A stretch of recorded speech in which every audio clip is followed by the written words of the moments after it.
It's an interesting time for business. Tariff and trade policies are dynamic, supply chains are squeezed, and cash flow, it's tighter than ever. If your business can't adapt in real time, you are in a little bit of hurt. So how do you get full visibility and adapt in real time? Over 42,000 businesses trust NetSuite by Oracle, your AI-powered business management suite. It brings accounting, financial management, inventory, and HR all under one roof. NetSuite is the #1 cloud ERP for a reason. It's your single source of truth, giving you the data and control you need to move quickly. Real-time forecasting helps you move into the future with confidence, and with AI built in, you can automate the busy work and focus on strategy. NetSuite helps you see what's stuck, what it's costing you, and how to pivot fast. If I were running a business with a lot of moving parts, I'd use NetSuite for full control over everything. Tame the chaos with NetSuite. If your revenues are at least in the 7 figures, download the free ebook, Navigating Global Trade, 3 Insights for Leaders at netsuite.com/SPI. That's netsuite.com/SPI. You spent months building towards launch day, but when the clock hits 0, your site crashes. Bots swarm, and loyal fans rage on Reddit. That's not good. Fanfare was built to stop that. Fanfare is the drop platform made for high-pressure moments, stampede-proof infrastructure, verified waitlists, and bot filters that actually work. Instead of refunds and rage, you get retention and revenue. And that sounds great to me. Your next launch shouldn't be a gamble.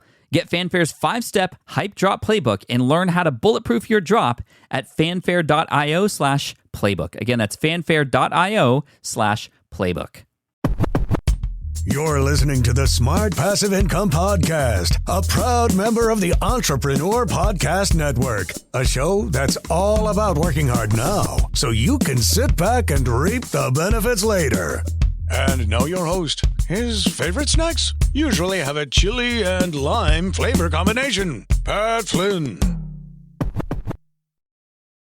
want to share something interesting about this episode. It's episode 700. 700 episodes. This is, 2008 is when the show started. This is actually interesting because we are 1 week over the 15th anniversary, 15-year anniversary of this podcast. That is redonkulous, dude. That is absolutely redonkulous. 700 episodes, 15 years. And when I was thinking about what to talk about in this episode, I was like, it's just 700. I mean, that's a nice round number, 700, but it's not 1,000. It's not the 500 mark, which we celebrated a couple hundred episodes ago. It's just 700. So why make a big deal about it? And I think I want to make a big deal about it because we entrepreneurs don't make a big deal about enough of the work that we do. Not we at SPI. I'm talking about you for you and me for me and we for we, right?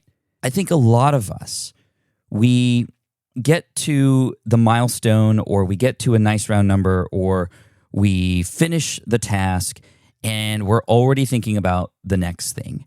We don't want to give ourselves enough credit for how much work we've done.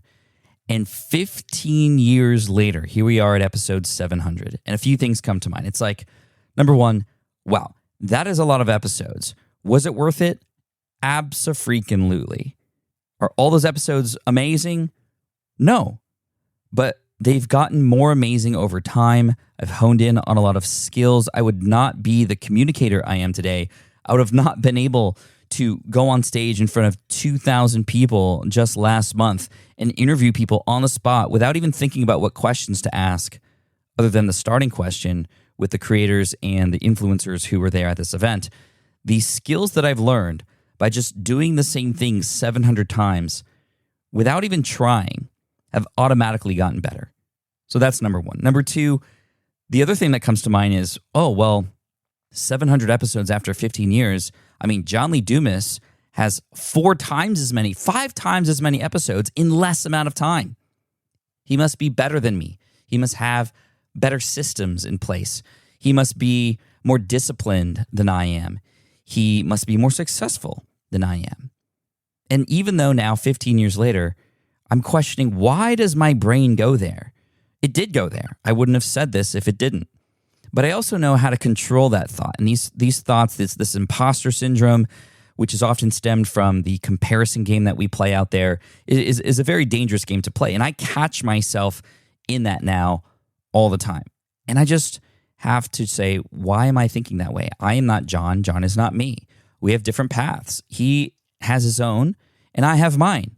So why am I comparing my path to somebody else's when I should just be comparing myself to myself last week, last month, last year, 15 years ago? And when I think about that journey, oh my gosh, am I a completely different person? I've 10x'd, 100x'd my skill level in many regards. And yet I still know that I have a lot of room to grow and learn. I've been reading this book recently. 10x is easier than 2x. I know Ben Hardy is an author who's been on the show before. This book was recommended to me by Michael Stelzner from one of my master groups. Mike has been just a tremendous wealth of knowledge and support in that group. And this book is a top recommendation, absolutely. And it really goes into this idea that, if you're just trying to 2x something, which we often do, right? We want to get twice as good at something. That forces us to be twice as smart or work twice as hard or do a lot of the same things that we're already doing, just better. But when you think about 10xing something, and the book starts with Michelangelo, not, the Ninja Turtle, but, the artist, the sculptor, the painter, how he leveled up was he took on things that would force him to not just incrementally get better, but completely change his approach and figure things out. And I'm reminded of a story of when I was in architecture. I was in Florida, I was in Orlando with the regional director of Hilton. We were talking about a new hotel design. And this was circa 2006, 2007. And 3D rendering was just coming out, right? There were computer programs that would allow you to 3D render what a room might look like, what a building might look like, and actually, using ray tracing and different cameras in the system. I mean, like V-Ray, and it was very slow compared to what's possible today. I mean, AI is just blowing things away. But back then, this was a huge deal. I didn't know how to do it, but I remember at one point during this meeting, and I was more like the note taker as far as like my level of authority in this space. I was the senior drafter on this particular project, not even a project manager or job captain. I was a drafter. Yet when the regional director of Hilton says, does anybody know how to 3D render a hotel room? I'd love to see what that might look like in person before we build it. Nobody raised their hand. And I said, I'll do it. I didn't lie. I didn't say I knew how to do it. I just said, I'll do it. And you know what? Forcing myself, putting myself in that pressure situation, 10x'd my skill level because I had to come up with a completely different set of rules and a completely different set of approaches to just how to deliver that deliverable, right? No longer was I hand drawing things or just using AutoCAD. I had to use 3ds Studio, or I can't even remember the name of the program, but I got very familiar with it. So much so that I was able to, just in time, because I worked a lot and had long hours at work, I was able to print these 3D renderings of what the hotel rooms look like based on the plans and the sketches and working with the design center at our architecture firm for the different patterns and products. And I literally scanned the different patterns of fabrics for the chairs and the wallpaper into like a scanner, like a flatbed scanner that we had at work, a color scanner, thankfully, that I then brought into the rendering model to then turn into, put the pattern onto the wall, put the pattern onto the sheets or onto the furniture, and to make it look realistic. And then you could pan and put the camera wherever you want. And this blew my team away, and this blew the regional director away. Nobody in the firm ever knew that I didn't know how to do any of that stuff. So in my own little way, I was 10xing myself and Michelangeloing myself just in the same way, because I put myself in a situation to have a little bit of pressure. Well, in fact, it was a lot of pressure, but it forced me to figure out new ways to do things. And that's how you 10x. And so this all goes back to, I don't even know how we got here. We started with the podcast, but just continually figuring out how to get better.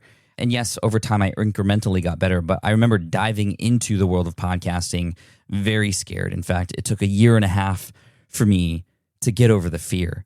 That was me, Michelangeloing, I can't even say it, Michelangeloing my way into this world of podcasting. And now 15 years later, yeah, I would say that I've mastered a lot of it. I'm not the master. I'm not understanding every single part of it, but I've mastered it enough for the things that I know I need to do to have the biggest impact in the world.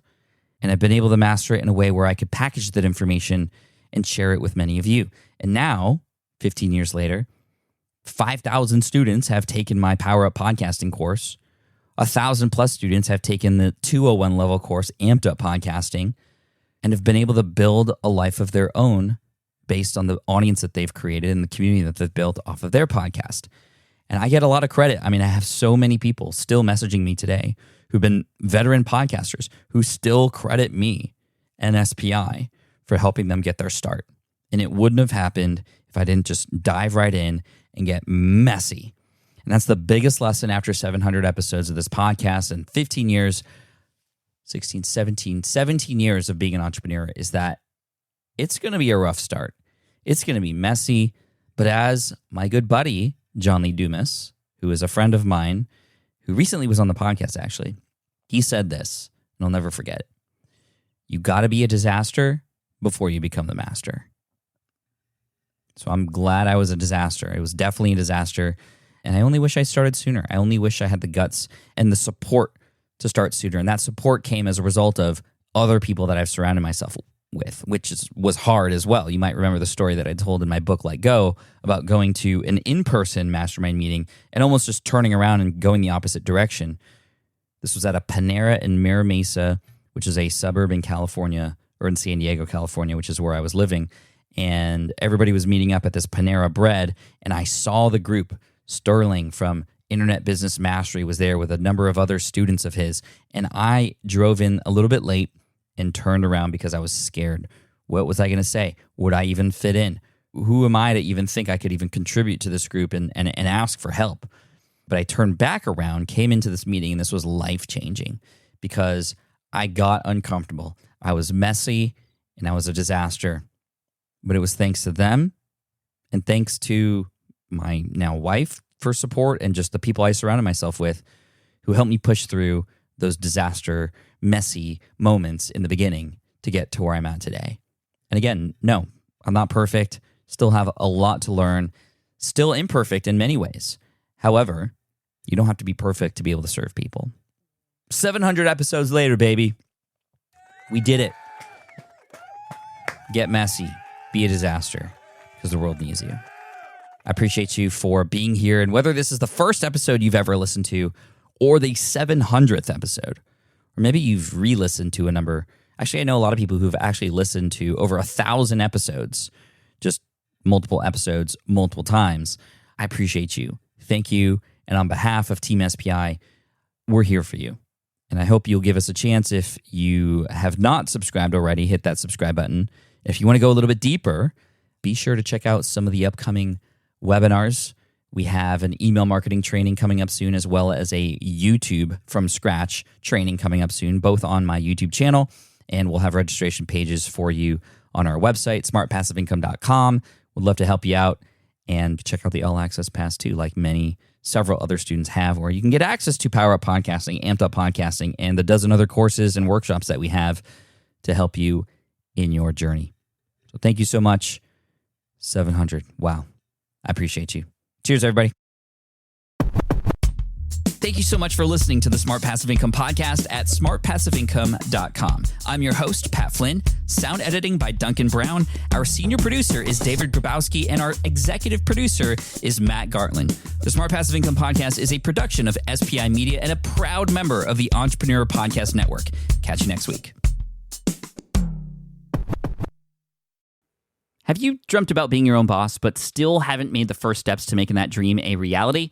Well, I get that. Starting a business can feel super overwhelming with legal forms, paperwork, finances. It's a lot. And that's why I'm excited to tell you about Taylor Brands. Taylor is a complete business builder designed to make launching your business simple and stress-free. You can register your LLC in just minutes, keeping your personal assets and the business assets separate from day one. From there, you get access to everything you need to get off the ground. Legal documents, licenses and permits, invoicing and bookkeeping tools, and even a 100-day business coaching program, all designed to help you hit the ground running.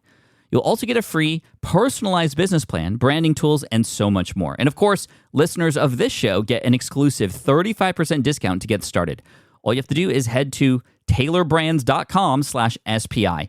That's TAILORBRANDS.com/SPI. Stop dreaming, start building with Tailor Brands. Look, I get it. You want to grow your business, but trying to sell to hundreds or even thousands of people gets very exhausting very fast. But what if you could sell at scale with a simple, powerful quiz? Score App helps you sell to more people without adding more to your plate. You build a quiz or assessment that your audience actually wants to take. Then they answer a few quick questions and get a personalized result right away. It shows them where they're at and what they need to do next and how you can help. And you build huge amounts of trust before you make even a single offer. No hard sell, no chasing leads, just value at scale. Get 50% off the first 3 months using the discount code SPI. All you have to do is just head to scoreapp.com/SPI. Again, that's scoreapp.com/SPI.